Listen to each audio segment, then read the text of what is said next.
Magkaiba yung under sa pagmamahal at respeto sa asawa. Pag-usapan natin to. Yung iba kasi akala nila kapag ikaw yung tipo ng lalaki na pinauwi ka na, giinuman kayo, tapos pinauwi ka, mas pinili mong umuwi, under ka na agad.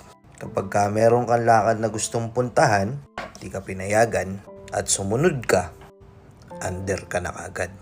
Bubuyuin ka ng tropa, aasarin ka kung ano-ano sasabihin sa'yo. Lalaki ka ba? Kikinig ka dyan sa asawa mo.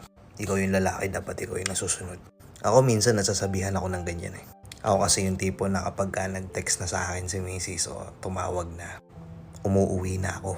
Or minsan, kahit na hindi siya mag-text o tumawag sa akin, kapag nakita ko yung relo ko at nakita ko yung oras na ito yung oras na pinaalam ko na gantong oras ako uuwi, umuuwi na ako ng kusa.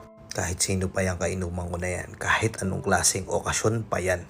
Intindihin nyo ko, kahit na tropa ko kayo, pamilya ko yung uuwian ko. May anak ako, may asawa ako nag-aantay. Sasabihin nila, ano ba yan? Kahit saglit lang naman eh, para isang pagalit na lang. Pero hindi, umuwi ako sa oras na pinaalam kong uuwi ako. At hindi masama yun mga tol. Walang kaso dun. You are a man of your word. Kung anong oras ka nagsabing uuwi ka, uuwi ka. Kahit anong sabihin nila. At hindi pagiging under ang tawag dun. Ang tawag dun, pagmamahal sa pamilya. Especially kapag may anak ka na, ang priority mo na, hindi na barkada. Pamilya. Ngayon, kung ang priority mo pa rin ay yung tropa mo, pakikipag-inuman dyan, pakikipagkwentuhan na wala namang kakwenta-kwentang kwentuhan, yabangan. Sana hindi ka nag-asawa, hindi ka nag-anak. Kung hindi mo pa pala kayang bitawan yung ganyang klase ng buhay. Kung hindi mo pa rin kayang alamin sa sarili mo kung ano yung tamang prioridad at obligasyon. Siyempre, marami na namang magagalit na lalaki sa akin dito sa mga pinagsasasabi ko. If you're just a guy, you can do whatever you want. But if you're a man, you have your own priorities. Actually, naging life hacks pa nga sa akin yun. Kasi every time na sinusunod ko yung oras na paalam ko na uuwi ako. Dahil nga ginagawa ko yun, pag sinabi kong alas 10 uuwi ako, umuwi ako ng alas 10. Dahil ginagawa ko yun, kaya every time na magpapaalam ako na aalis ako, pinapayagan ako. Nagets nyo? Kasi alam niya, na kapag gantong oras yung sinabi ko na uuwi ako.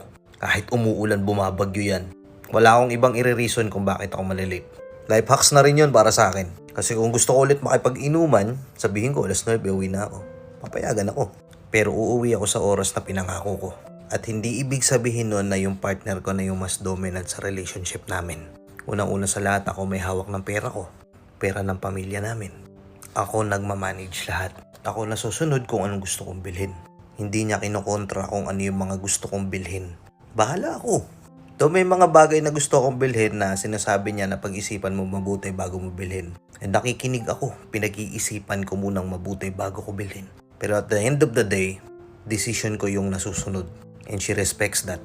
Kaya kung ano man yung gusto niyang gawin, kung ano man yung gusto niyang bilhin, kung ano man yung paalam niya sa akin, nire-respeto ko din yun. Ibinibigay ko sa kanya yun. At hindi porket pinagbibigyan ko siya sa gusto niya, under na ang tawag dun.